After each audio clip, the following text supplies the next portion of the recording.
day. Bye.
We affirm that love is our greatest purpose, accepting one another in the truest form of faithful living.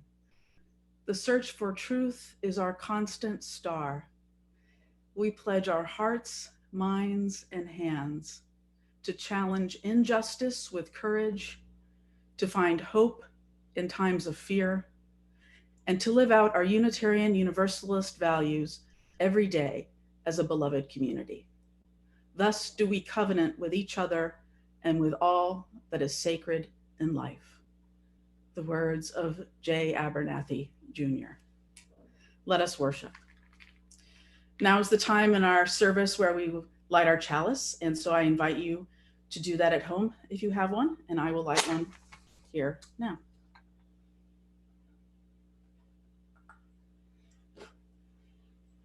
And join me, if you like, in saying the words of our covenant. Love is the spirit of this church, and service its law. This is our great covenant, to dwell together in peace, to seek the truth in love, and to help one another. Good morning. Welcome. Let me get my screen back to normal here. Good morning and welcome to our virtual worship service, First Church Unitarian in Littleton. There we go. My name is Lara Hoke, and I feel so happy and lucky to be the minister of this wonderful congregation. It's just the best bunch of people. And so if you ever have a chance to come in person someday when we are out of our quarantine time, please do. But in the meantime, we're so happy that you're here if you're visiting us virtually for the first time. And I look forward to seeing folks afterwards on Zoom for Joys and Concerns. So 8 weeks of live online worship. I can't believe this has been for 2 months now. That's just, wow. Hard to believe, but I'm so glad we're able to do this. I really, truly am. So a quick thank you to Molly again for the Prelude and for that gathering music, her original tunes. That's so great to have. Thank you to Lezli for doing our Community Matters. Thank you to Lori Grant for reading that warrant. Really appreciate it. And of course, thanks again to Mike for helping us so much with our services, the tech stuff. And Hugh will be hosting today's Joys and Concerns. So thank you to Hugh Vartanian. I think that's it. I think just a quick hello. We have a lot to do today. So I'm gonna go ahead, and if Vicki is ready, I'm gonna turn it over to Vicki for our Time for All Ages. Hey, Vicki. Hi, how are you? We have some graphics today, which will come up shortly, I'm sure. Okay. Starting today and for the next 7 weeks, I'm going to use stories and activities to remind us of our 7 Unitarian Universalist principles. This week, we'll focus on our first UU principle. Every single person is important, which we'll see on the next graphic. There it is. Respect all people and beings. This is our red promise from our rainbow promises. They're phrased a little bit differently, but they mean the same thing, and they're a little easier to understand sometimes. So today it's red. The inherent worth and dignity of every person. Respect everybody. Now I'm going to go to our story for today. Oh, these are the promises. The 7 promises we make to each other to help us be in community and in the world. I'm sorry, half of it is missing on mine. They remind us that we are all connected to each other and to all beings and to the spirit of love.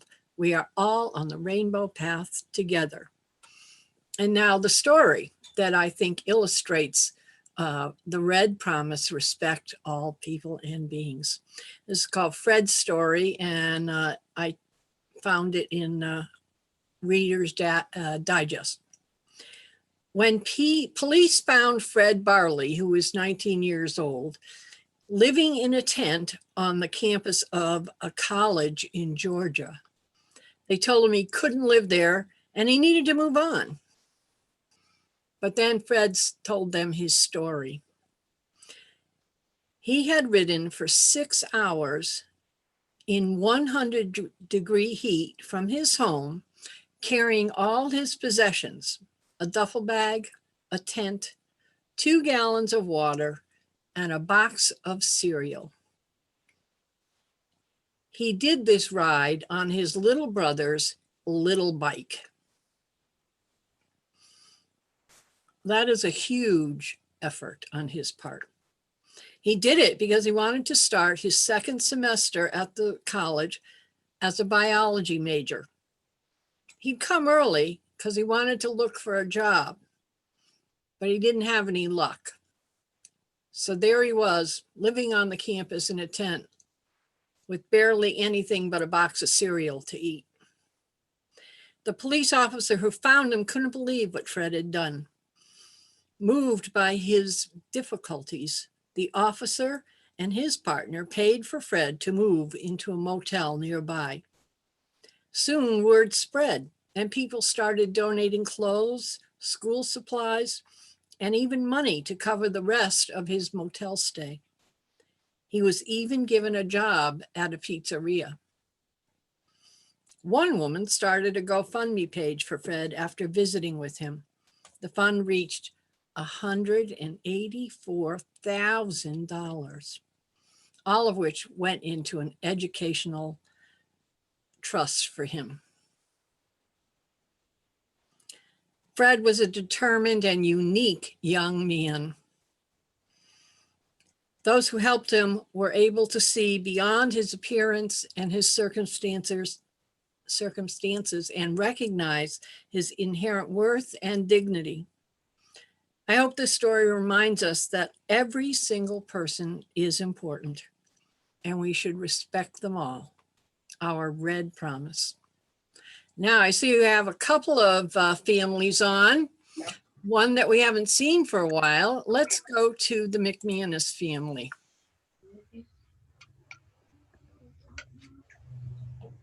Hi. Ron, can you? Hi. So nice to see you guys. How are you doing? Good. Good? Are you staying home a lot? Yeah. Is that hard? Yeah. Yeah, I know. Hard for me too. Hard for all of us, I think. What have you got in your hand? I can't quite see it. Wow. Where'd you get that? From the basement. No. From the basement. Amazing what you find when you're stuck at home. Oh, you have one too. So this one nice. is from the basement. That one's not. Oh, okay. But the clothes were from the basement. Yes. Okay. Hold it over a little bit more this way because we can't quite see it. A little more this way. There you go. There you go. Very nice. Do you have anything you want to share? You can share anything you want. I had asked if you had a person who was really important to you, you might share who that was. But you can share what you want. Probably my friend Hadley. Your friend Hadley, have you seen her lately? Yeah, I sometimes see her on online dance class. Right. You do an online dance class. How interesting. You dance around your house while the teacher plays music, or? We do ballet. Ballet. Very cool. And you miss her, I bet. Mm-hmm. Yeah. I'm glad you get to see her though. Yeah. Do you want to share anything? That's Julia back there, right?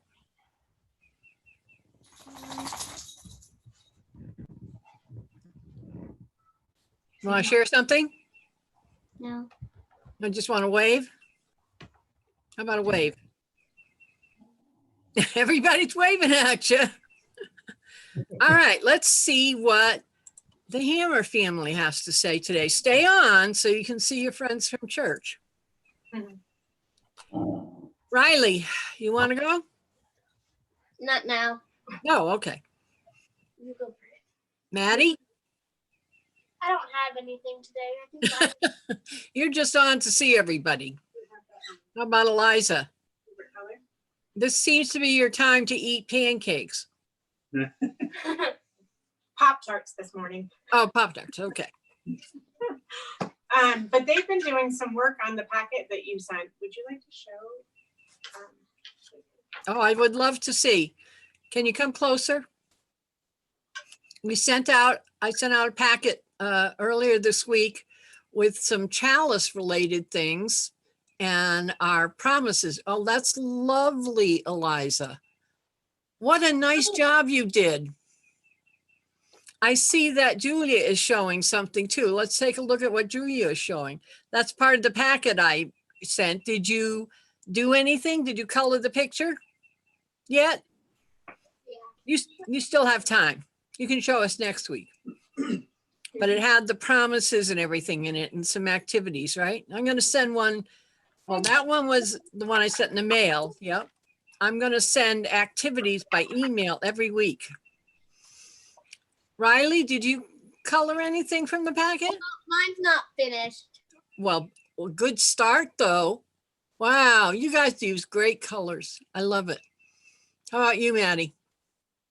Mine also. Wow. It's amazing how they're all the same, but they're all different. Yeah. Sort of like people, right? Yeah. Cool. Do you have anything you want to share or name a person who's important to you? No. Not today. Maddie? You're just No. adjusting. Okay. I see we have Nicole. Nicole, did you draw something? Let's see what you colored. Yeah. Well, we're not signed off yet. We might come back to you. Don't go away. Are we looking for Natalie's drawing? I mean, Natalie. Hi. Natalie, Can you say hi? I see you have some papers. You're going to be shy. Do you want to show what you've got in your hand though? Can you hold it up in front of the camera? But there's something under it. There's something under it. Oh, can I see? Oh, an octopus. What a nice, with an ice cream cone. Yummy. I see, very nice. How are you doing, Natalie? Good. Good. Are you missing all your friends? Do you see them all here? Yeah. Yeah. We started some projects. Natalie's making a garden and all of her seeds have sprouted. Oh, wow. Take care of those. That's lovely. Do Trying to you keep have them- something you want to say, Julia? A joke. Okay. What does the people use to get out of their house? What do people use to get out of their house? A door? What, you silly? What? Doors. Doors. Good joke. Yep. Another one. You're right. I think. What does a dragon, a car use to get out of the house? What does a car use to get out of the house? Yes. It's motor. No. What? Mommy, you tell me. The door. No. Also the door. Very good. I think Julia had, Silly. Natalie, I think Julia had something. I see Yeah, her. when we talked about the seeds in garden, she got excited. Wow. Can We you have, hold it or aim the camera? Look at those. Those are growing good. We also have two other pots Some are of drooping. plants. What are they? Do you know? Some are sunflowers, morning glories, impatience, and cosmos. Wow. Those are going to look beautiful when they have flowers in the garden, huh? Mm-hmm. And we Some also might- have two other buckets Cool. that have plants in them. Great idea. good job. Mm-hmm. I'm going to go around and ask if anyone else, because we have so many of you today, has anything you want to add. Zucchini is growing. Our Hammer family, anything you want to add? No. Nah. Natalie? What? What else do you want to say? I think Natalie's looking forward to seeing everybody again. Yes. And McManus family, anything you want to add? Lainey and Julia? No. Okay. Remember, every week I'm going to send activities, and starting this week, Wednesday at 3, I'm going to have a kids Zoom meeting. So have your parents help you get online. I sent the connection already, but I'll send it again on Wednesday. And we're all just us, you and me. We'll sit around having fun. I have a scavenger hunt planned and some jokes to tell and stuff, okay? Sounds So we'll good. see you then. Okay, bye, Bye. bye, bye.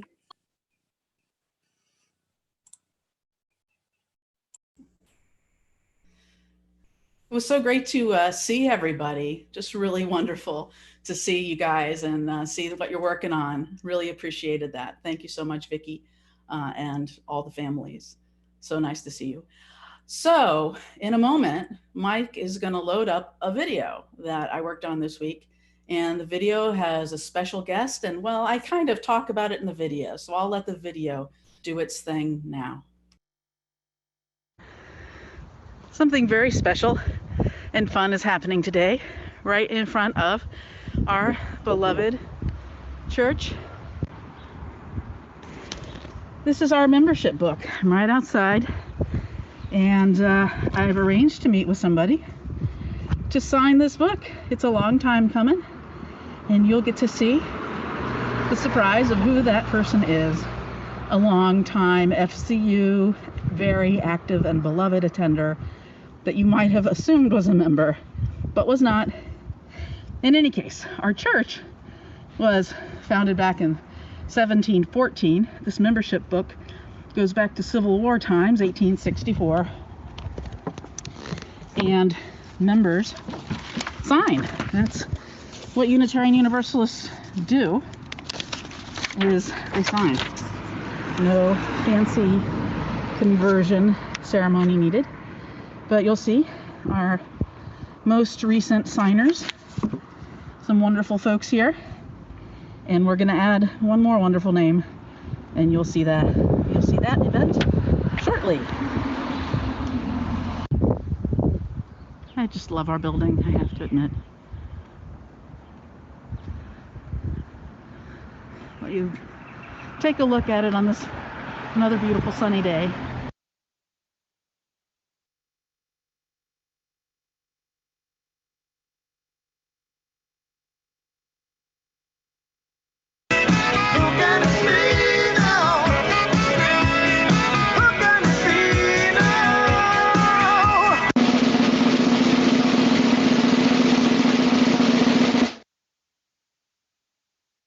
Realize that once you do this, there's documentary evidence that you're a card-carrying Unitarian. I don't have a card. Okay. All right, this is exciting. It's been a long time coming. It has been.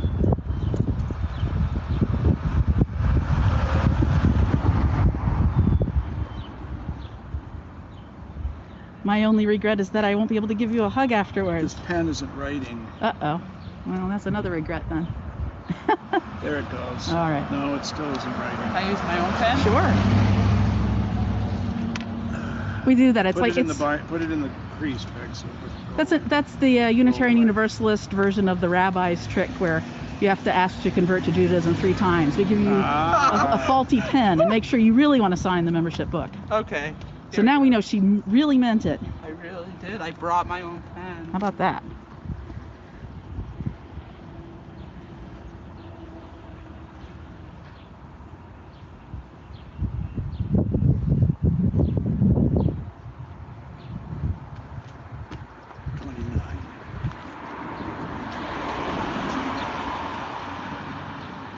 All right. Woohoo! We are thrilled to have you officially. Thank you. You've been an awesome part of this church for so long, but so glad to make it official. Me too. Thank you. Thank you, Carl, for being here too. You're quite welcome. All right.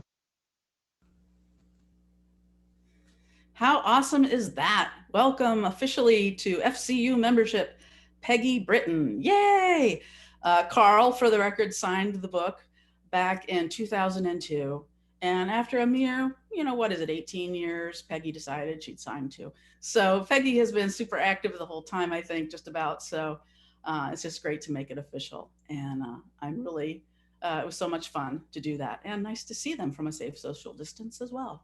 So yay. Okay, so this is now the time for our offering. And this week, the offering will go to First Church Unitarian. So if you would like to give an offering this week, think of it as a plate offering if you wish, or pay a pledge payment as well. Either way, you can mail it into the church at 19 Foster Street in Littleton, zip code 01460. Or you can go to the website and find the address there, or you can donate right on the website, which is fculittle.org. And in the upper right, you'll see a donate button. So this morning's offering will now be virtually given and received in grateful appreciation.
Thank you, Molly.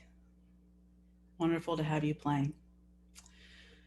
So this week, I'm going to be talking about covenant, as well as COVID and COVID-19 and covenant. So covenant, when you think of covenant, what does that mean to you? Covenant comes from the Latin word covenare, which literally means to come together, but it could be more loosely translated as to agree. Sometimes it's very loosely translated as to belong. But covenant has something to do with coming together, agreeing on something, and maybe finding that as a way of belonging together. Covenants are a part of our daily life in a way, when you just think about them as agreements that we have. For instance, in our society or in any group we belong to together, you can just think of the agreements we have with each other, spoken and unspoken.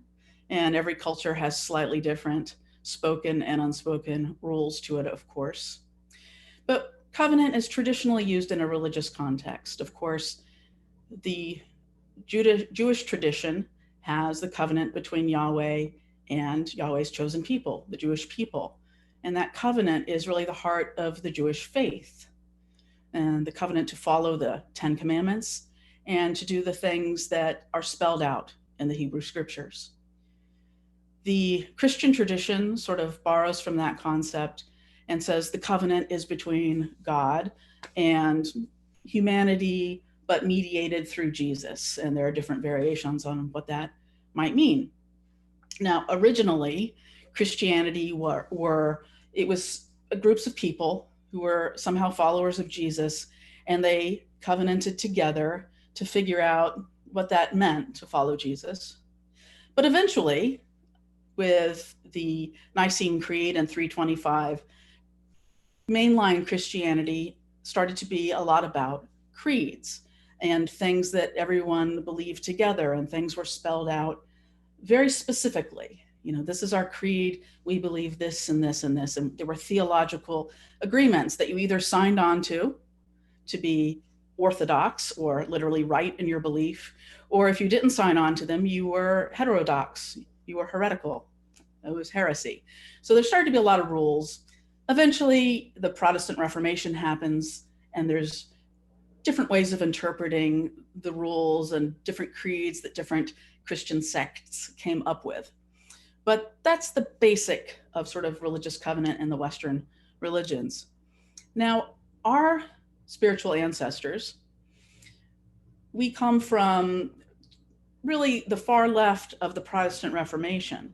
But on the Unitarian side, that really started off with, and I've talked about this before, the Puritans. On the Unitarian side, our roots really go back to the Puritans, who came here in 1630 from England, and they didn't like the creeds. They wanted a very plain kind of worship. They wanted it to be about the Bible and living in accordance with the Bible as they understood it, and having agreements together about what it meant to be a church, and that each church would be freestanding and follow its own conscience and its own individual church covenant about what it meant to be Christians. And so that's really how it started out. So our early ancestors on the Unitarian side, the Puritans, were very much about covenant over creeds. So agreements about how to be together.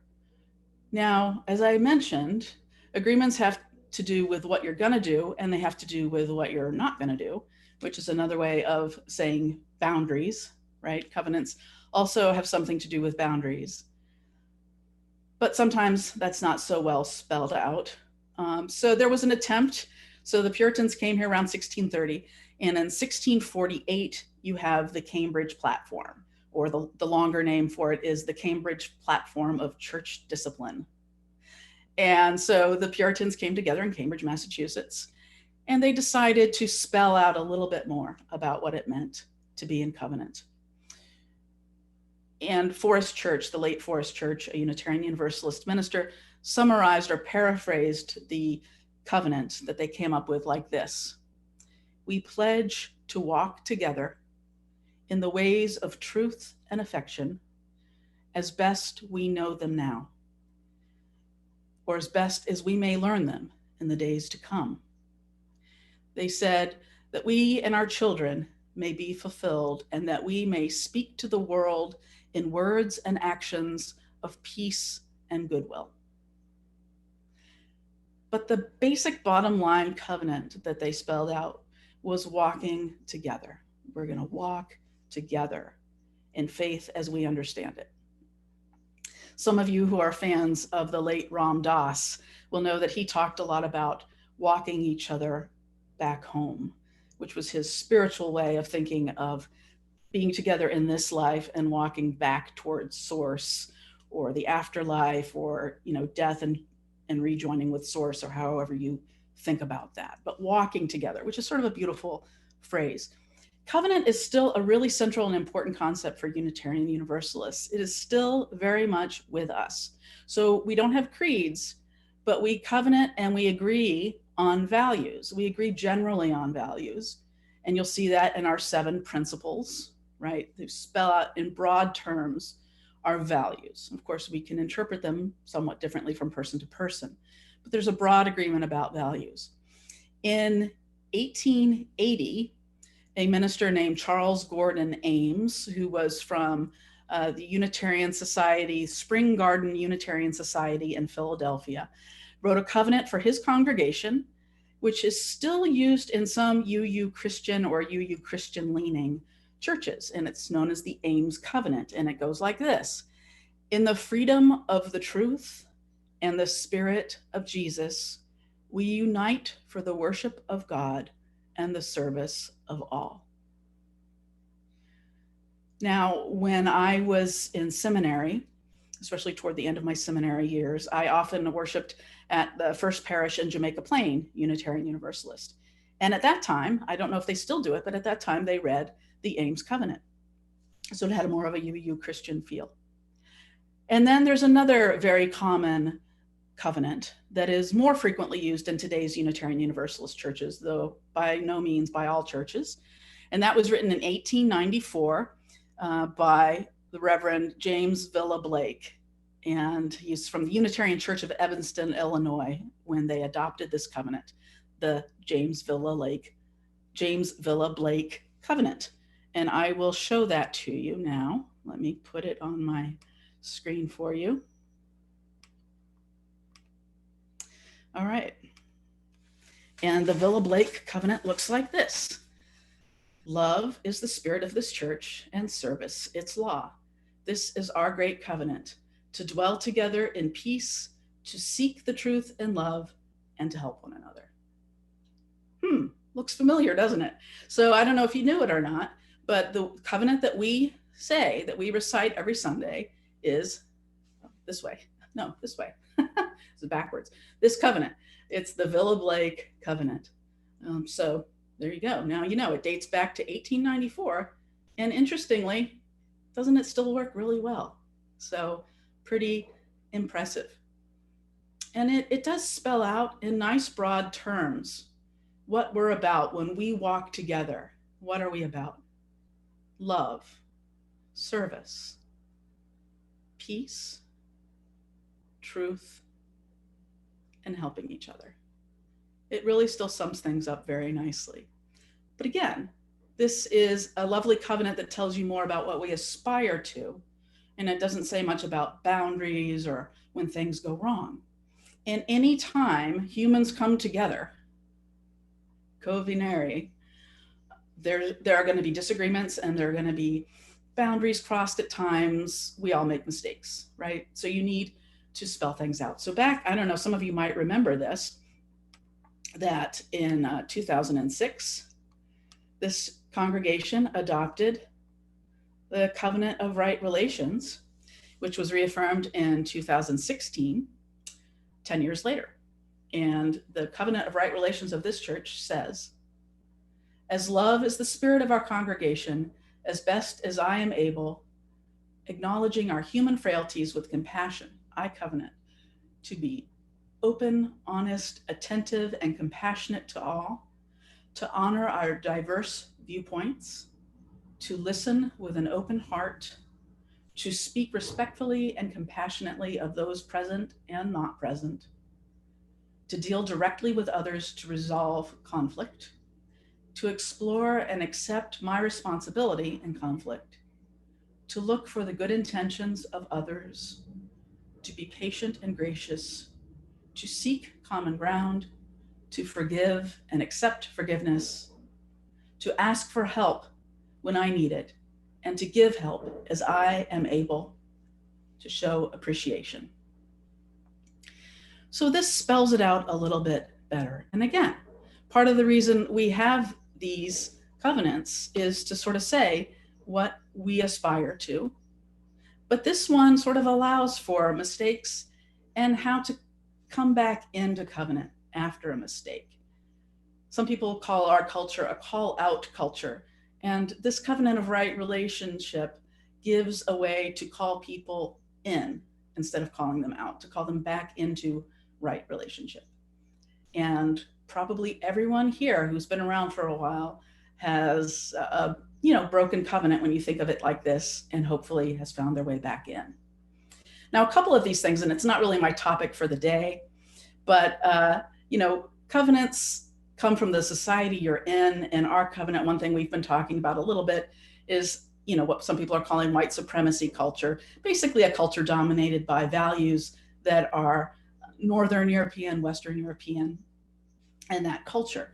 And it gets complicated because if you come from a WASPy background, as I do actually, you are comfortable with Western and Northern European norms, cultural norms. And that's sort of, you'll find that in our right relations covenant here. I keep pointing the wrong way. Here. No, here. I can't do this, I'm backwards. In any case, looking for good intentions. I did a sermon about good intentions, and you have to be a little careful with that one. I still think as a general mindset, it's good to try to think well of others and interpret them in a light of, good thought, but that can be culturally complicated. And then being patient and gracious is certainly a Northern and Western cultural value. Other cultures are perhaps, a little more outspoken and boisterous, and that, we need to be careful about assumptions when we set our covenant. But that's really a full topic for a different day. But I had to mention it in passing because I know it has come up before. And I want to thank all the people who worked so hard on that covenant of right relations. I know Neil Miller was one of those people. I'm not sure who else, maybe Lynn Courtney, I believe, but thank you all who worked on that. So I just want to say a few more things. Alice Blair Wesley gave a lecture, men's lectures, very prestigious talks, back in 2000. And she paraphrased James Luther Adams, who was a very important Unitarian Universalist theologian in the 20th century. And she paraphrased him like this: strong, effective, lively liberal churches, sometimes capable of altering positively the direction of their whole society, will be those liberal churches whose lay members can say clearly, individually and collectively, what are their own most important loyalties as church members. In other words, paraphrasing the paraphrase, those liberal churches, including Unitarian Universalist churches, that can really have a positive impact on society are those churches where the individual members really have a grip on what it is that they're covenanting to do together and in the world. And those are the churches that really can change the world together. And we have a nice head start since we say our covenant together, the basic covenant together every week. And we try to think about that covenant of right relations too. So I urge you, if you haven't already memorized that covenant, to memorize it and to try to take it to heart, because it is enough to change the world. Sometimes when people talk about covenants in the larger theological sense, they ask this theological question: whose are we? Whose are we? WHOSE, whose are we? And the way to think about this, as someone has said, is can we name the ongoing purpose in our lives that moves us forward? Can we name the thing that is a constant for us, even when everything else changes? Whose are we?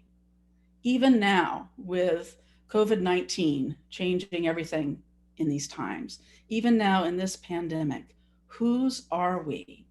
Can we articulate our purpose? Can we name the thing that is there for us, even now that we can't be together physically? What is it that's moving us forward? Whose are we? Another thing, as I close, to remind us of the Puritans. When I preached to you about the Puritans, I reminded you there's a couple things about the Puritans that people maybe don't know or have forgotten. And that is, we think of sometimes the Puritans as being backwards, but they really weren't. In many ways, they really were not. They believed in reading, and they believed in science. They did believe in science. And because they believed in reading and science, that's really kind of how you got from the Puritans to the Unitarians in not so long a time, right? They were pretty open-minded about new knowledge, but they believed in science, right? We believe in science. I think that is something that Unitarian Universalists can agree upon. We believe in science. And so it is part of our covenant together as a society to follow what science is telling us about how to behave in these times. And sometimes the messages are confusing and they do change, and we have to cut each other a break for that. But I think as Unitarian Universalists, it really is a part of what we do to follow what the scientists are saying, to do what's in our power to bring that message forward so that people will in fact align their actions with science, and that we will behave ourselves accordingly, so that we can take care of ourselves and others that we love who are near and dear to us, and we can take care of people that we have not yet even met. And that's part of covenant in the age of COVID-19. We are here to take care of each other, to help one another. May we do all we can to make that so, both within our virtual walls and beyond them. May it be so. Blessed be, and amen.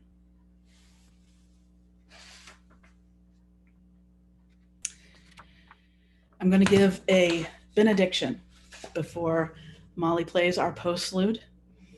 And remember that after the postlude, look for that Zoom link in your listserv email, and you can also find it on the website, a Zoom link for Joys and Concerns.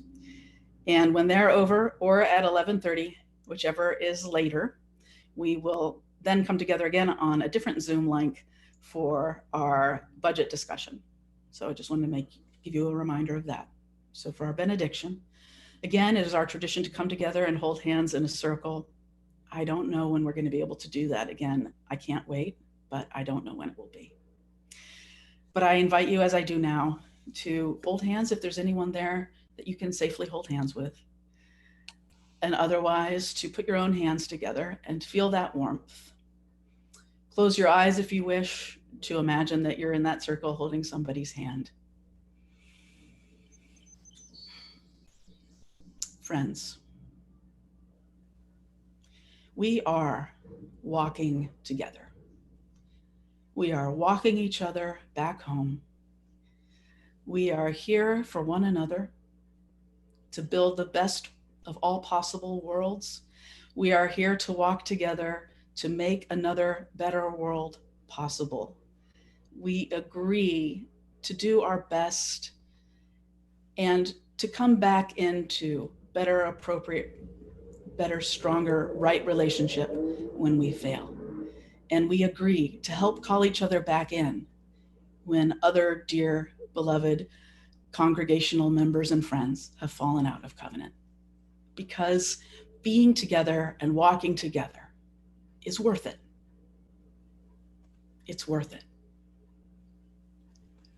You are worth it. Go in peace. Blessed be, and amen.